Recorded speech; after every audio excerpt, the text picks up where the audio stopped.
Welcome to CricketSASA video tutorials. In this tutorial, we will learn how to do online scoring. In order to do the online scoring, you must have score sheet code. You can find the score sheet code under the team management panel. So basically, your team captain must have the score sheet code he or she can get by logging into as a team admin on the CricketSASA app or maybe on CricketSASA portal.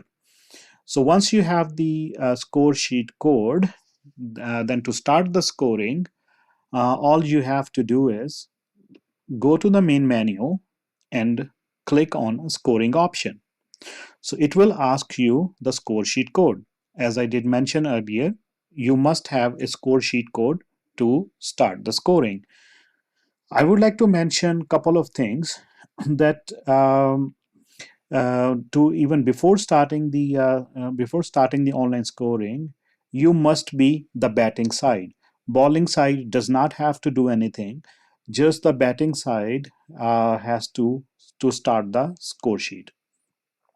It is very important if this is the first inning, the make sure that the bowling team will not enter the score sheet code and start the scoring, because as soon they will start the scoring or they enter their score sheet code, now the system is locked and system is considering the bowling team is batting first, which is not true. So it is very important the batting team only should enter the score sheet code and should start the game. If it is the first inning, it will ask a couple of questions more, like what are the names of the umpires and who won the toss. Let's start the actual score sheet and see how we can do the scoring. So I will just enter the score sheet code of my game. And now my team is batting, so I just entered my score sheet code and I will click on authenticate. As this is the first inning, like I said, it will ask a couple of more questions, like what is the umpire's name and who won the toss. But even before that, it will show the list of the both teams players. Like team one has 4 players and the team two has only the 3 players. But system or the application is looking for at least 2 players. You can have more player as much you want, but in order to start the game, you must have at least 2 players in both of the team. It will alert you if any team has the 1 player or maybe they have not selected the playing 11, then you would not be able to continue. But now the system did find the both team have more than 2 players, so it is allowing you to continue. So just what we'll do, click on a continue button. So now, like I said, it will ask you like who won the toss. You are seeing the both team names. If they have updated their team logos, those should appear here. But right now, it looks like they have not updated the logo. But anyways, you have to click on to the team name who won the toss or they actually won the toss. So I'm just gonna click it on team one, and now see, now you have to click here whether that team decided to bat or bowl. Of course, it mostly it will be the batting side. Like I said, the batting team has to open the score sheet, or they are the only one who's responsible to do the online scoring while they are batting. The bowling team will do their own scoring when they will be batting. So out of 100, I would say 99% you will be tapping onto the batting icon. And now, as I mentioned earlier, because this is the first inning, so it will ask what are the names of the umpires, who are the officials for this game. So you can click on a next. Now this is the actual the scoring part is going to be start here. I would recommend here, do not rush when you are doing the online scoring. Just wait for the activity to happen. uh, Select only the option as per the activity happened. Like here, It is asking now for who is going to be the striker and batsman, and who will be the non-striker. And sometimes the both the players go to the crease, and then they decide who's going to be take the strike. So just I would say wait for a bit, and wait until the bowling team decide who's going to be bowled first. So once this batsman is on a striker and the other one is on a non-striker, and who's going to be the opening bowler, so you will just simply tap onto the icons, and like this one I select the striker and batsman, and now I click onto the non-striker. I did select the opening pair, and now I have to select who is the opening bowler. So I will just simply choose my opening bowler, and once all these three has been picked, I will just simply click on start scoring. So this is how the scoring screen looks like. So I will just give you a quick walkthrough. So this is the team one. Basically, this is the first inning. So the other team, of course, has not batted yet. So it is showing for both teams for 0-0. So this is basically for the opponent team. Because this is the first inning. So it will not show anything for the other team. This is the actual total, team total for your team for whom you are actually doing the scoring. So that is here, that you will see your team name here, and of course it will have the how many runs your team has scored so far and how many wickets they have lost. So again, here it will tell you here this is the first inning, and whatever the settings for the tournament admin has set for this game. Like in this game, there is going to be the 12 overs maximum, and the maximum limit per bowler is 3. So these are our two batsmen here, and this is our bowler. And here is the option. Like if by mistake, if you have picked or select the wrong batsman or a wrong bowler, you can just simply use these two options to replace the batsman or the bowler. And now let's talk about the scoring, like how you will record the scoring. So these are the main activity panel. I consider it these are the main activity panel from where you have to select whichever the activities happen. So like what could be the activities, or I should say the type of activities, whether the batsman did score a run on any given ball, or they did lose a wicket, or there was a score, or the runs has been scored, but maybe that was just because of leg byes or byes, or it could be the white ball or no ball. So wickets is always takes the precedence. Means like if on any ball the batsman gets out, you should choose the wicket option. But if it is the leg by or by, then these are the two options. If the ball was wide, of course you will go with the wide, or if it is no ball, you will go with the no ball. Or just simply you can click on to the number of the runs that the batsman has scored. So now let's just take an example. Let's start doing a little bit scoring here. So maybe the first ball is a dart. So for the dart ball, here is the dart, and you can see the ball appear here, and that's the 0 means it has been one ball bowled already, and there is a no run scored on it. You can see here in the bowlers column, 0.1 means like 1 over.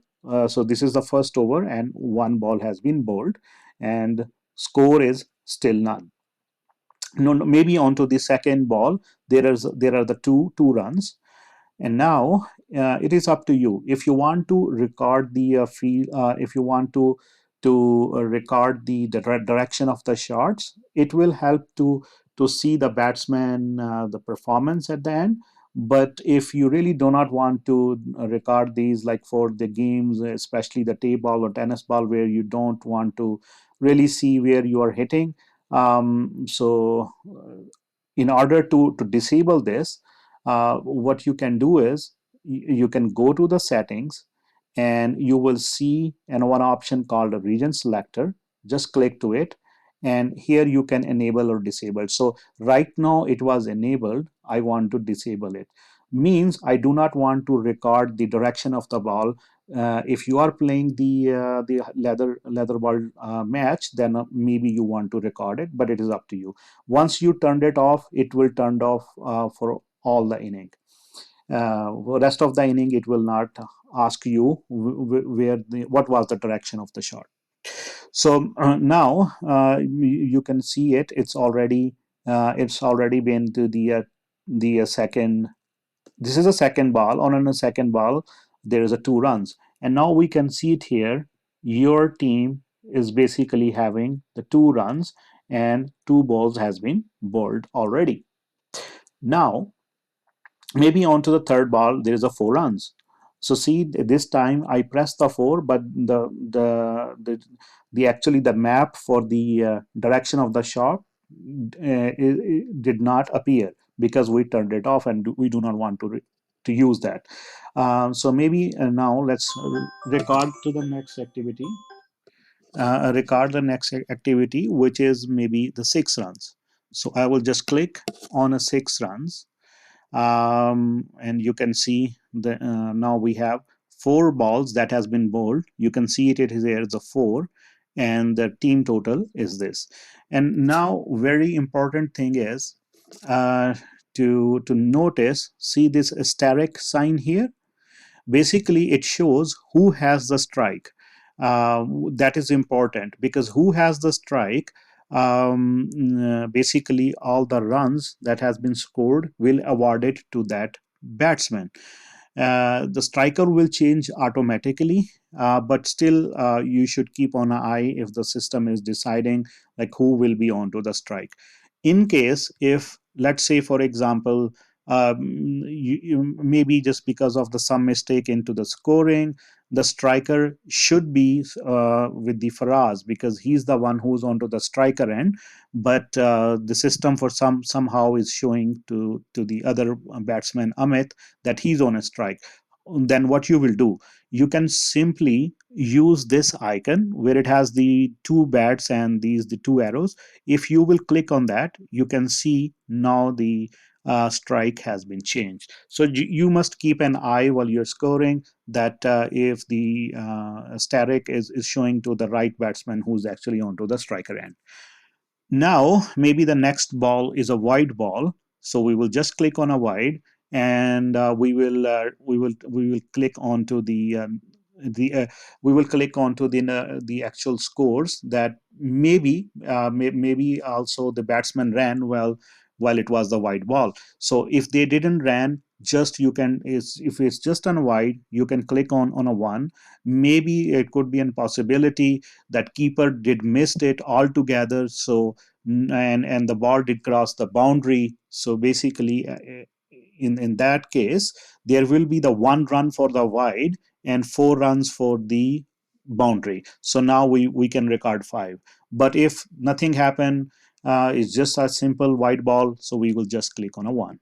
Same thing with the no ball. So you can click on a no ball.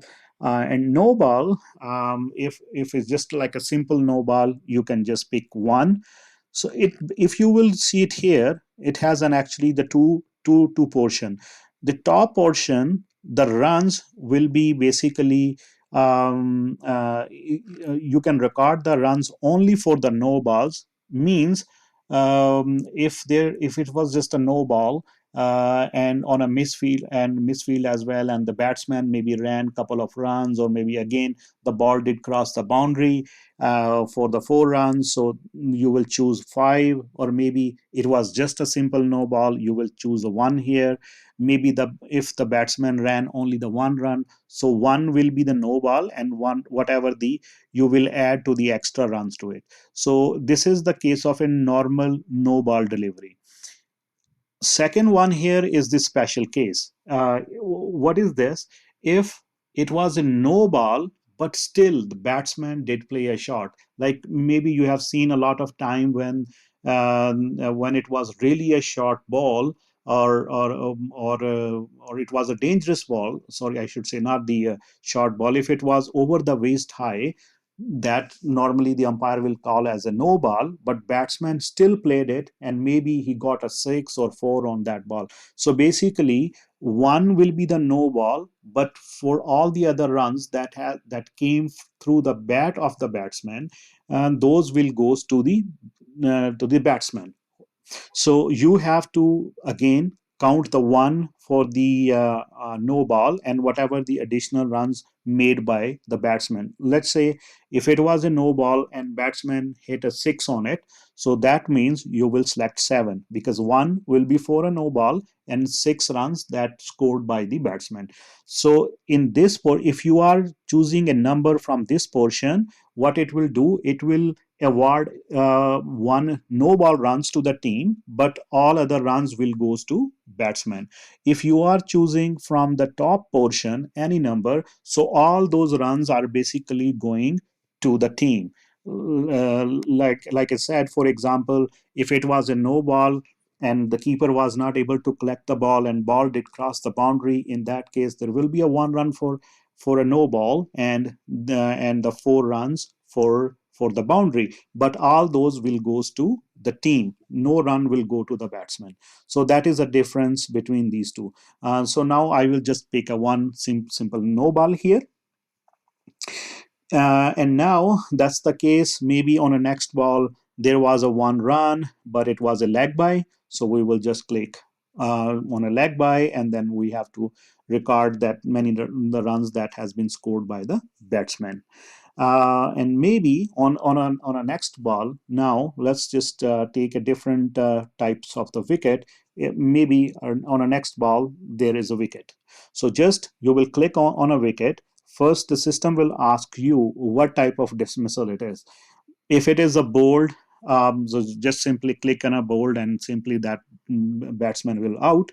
Let's just consider that. So as soon you click on that, and it will ask you now who is going to be the next batsman. So maybe you have to wait here a little bit until the new batsman, until you really know who is the next coming batsman.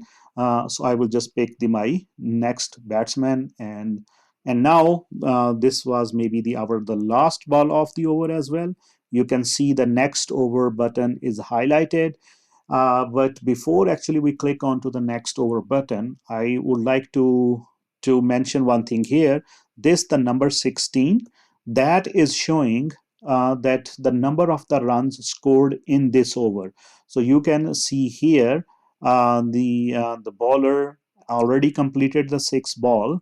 But here you can see yeah, it was only the runs was 14, but the total number of runs conceded by that bowler is showing 14, but here are the total for the over is 16.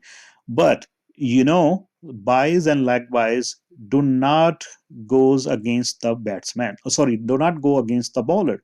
Rather, that goes or considered as the extras against the team. So that's the reason why I would like to mention here over in this column or in this the row where the bowler's information is, runs are basically showing in this particular over this bowler conceded how many runs, and here this number will shows the total number of the runs that has been scored by the batting team in this particular over.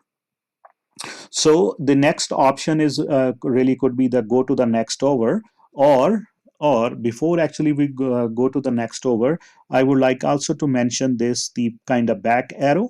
This back arrow is basically if you think you have done some mistake in scoring and you want to go one ball back, so basically you want to reverse your last entry, you can just simply click it. So what is our last entry is?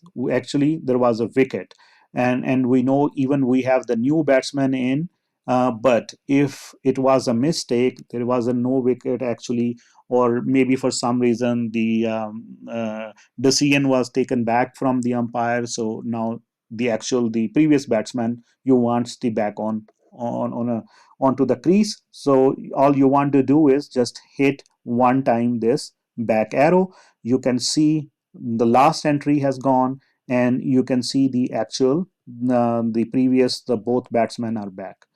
And if you will click one more time the back button, so basically it will reverse the last entry. So if I will do it one more time, you can see it is keep going back. There is a no limit. You can do a lot of reverse entries, but this is not really good. If you are doing so many reverse entries, that means you're doing something wrong. You should do 2 3 balls. That makes sense. Like, okay, if you miss something and you want to correct it, but system, there is no limitation for limitation that how many balls you can go back. Even you can go to the very first ball. You can keep going back. Anyways, this is the option. If you make any mistake, you can go back to the previous ball. So now let's talk about another kind of a dismissal. Now, say maybe on a next ball, there is a wicket. So we have seen already the board. Now we will take the case for the catch out or card. So we will select that. So now it will ask the fielder name. So basically, this information is coming from the bowling team who actually caught the ball. So you will just select the player name, and then of course it will ask you again who is the next coming batsman, who is the next batsman, and you will just pick up that batsman name, and you can see now it is showing here the one batsman out, and you have the next batsman onto the crease.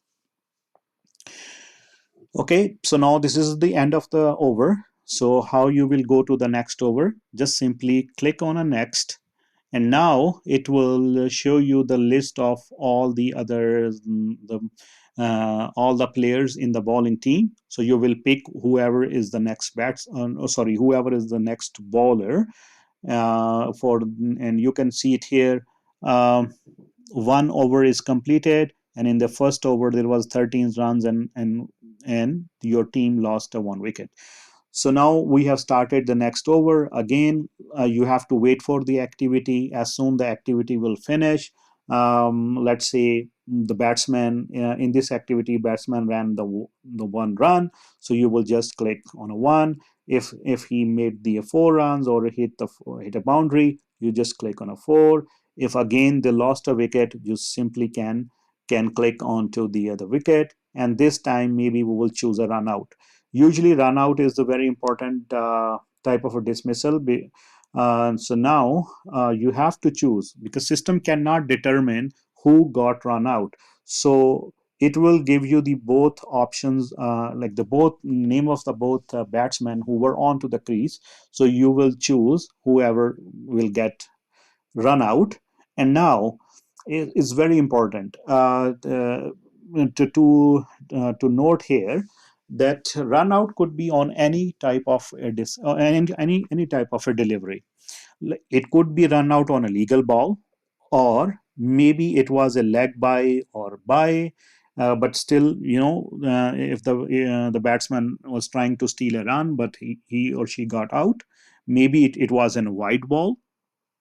So this is worth to mention here. Like even in no ball or a wide ball, it's always the wicket which takes the precedence. Means you have to press even if it was a no ball, or even if it was a wide ball, but batsmen get run out. So what is important? Out. Out will always take a precedence. So you will press the wicket first. You will type what type of the batsman what type of the batsman dismissal is. Like in our case, run out, we will click on a run out, and then we will choose which type of delivery it was. Maybe it was just a legal delivery, so we will just click on a legal delivery. And because this is a run out, it could be a possibility batsman get run out while he was taking the second run. But he has already finished the 1 run already, so we will pick the 1 here. And then again, fielder, who was the fielder who actually ran the batsman out. So we'll just pick it up, and then it will ask you for the next or next coming batsman. So we will just pick up that's the batsman name. So this is how you will be start recording those the activities, and your scoring will be building it automatically. Now how the inning is going to be finished. There is the couple of things that could end the inning. First, if the overs are finished, like in our case, here we can see this game was set for 12 overs. So as soon there was the last ball of the 12th over, it will ask you that, okay, do you want to close the inning, um, or the other option would be all the batsmen are out. But in some case, in somehow there was a rain or there was a stoppage, even though all the batsmen are not out, or even the overs are not even finished yet, but for some reason you want to close the inning early. So if you want to close early, all you have to do it again, this kind of setting button, you have to click here, and then you can choose the option close innings. So close inning, it will ask you that how many runs, if there is any change into the scoring total, you can add whatever the scoring total you want. You can add the comments like why you want to close the inning. Just enter here and then click on a close inning. Yeah, inning rungs cannot be empty. So let's say I will say the team total was 56, and whatever the comments are, and it will ask you, are you sure you want to close the inning? If really you want to, you will just hit yes, and it will be the close of the inning. But I do not want to do it, so I will just say cancel and go back, and it will take back to you either. If for some reason you by chance click onto this button and you want to go back to scoring, you can just go back. So let's just finish what the options we have here. So we already talk about the region selectors. Region selector is basically that the screen which will appear after every the ball, like which to record the direction of the shots, which will be helpful to find out like regarding the performance of the batsman. But if you do not want that screen to be appear again and again, you can disable it. Close the inning. If you want to for any reason, if you want to close the inning actually before the inning supposed to end, you can choose this option. If there is a DLS method involved in your inning, so of course, because of the DLS, if a game has been reduced, if the overs for this particular game has been reduced, so you can record whatever the new overs will be, and what will be the new over limit for a bowler, and what will be the score if you want to enter the score. Just because of the DLS, it is changed, so you can just change here too. And then you can, if you really want to close the inning, you can close, but of course I do not want to do that. Inning settings. So for any reason, let's say because of the shortage of a time, the game was reduced, for a number of overs was reduced, or game duration was reduced. So basically, you can enter the new overs, or whatever the bowler limit is.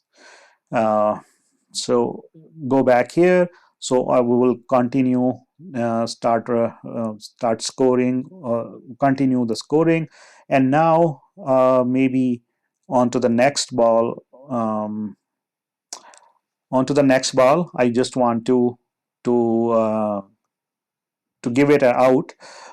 So what I will do, so maybe on this ball, the very first ball of this over, if the wicket is fallen, I will just click on a wicket, and maybe I will say this time it was an LBW. Now we have only the four batsmen, and now three of them is actually are out. So now there is a no remaining batsman. So now the system is asking you, do you want to close this inning because there is a no batsman left.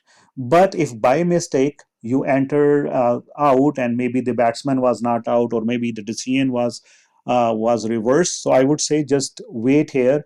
If really the inning is closed, then only click yes. Otherwise, if it is by mistake you click it, or you still want to continue your inning, so what you will do, you will hit no, and it will reverse the last entry, which was actually the out. And so you will just click that batsman back again, next over, and so, and you will continue so on. But now maybe after the couple of balls, really that wicket did fell. So I'm gonna click back again and just hit the LBW option. And yes, this time I want to close the inning. So just say yes to it, and it will just gonna double check to you that really you want to close the inning. Say yes,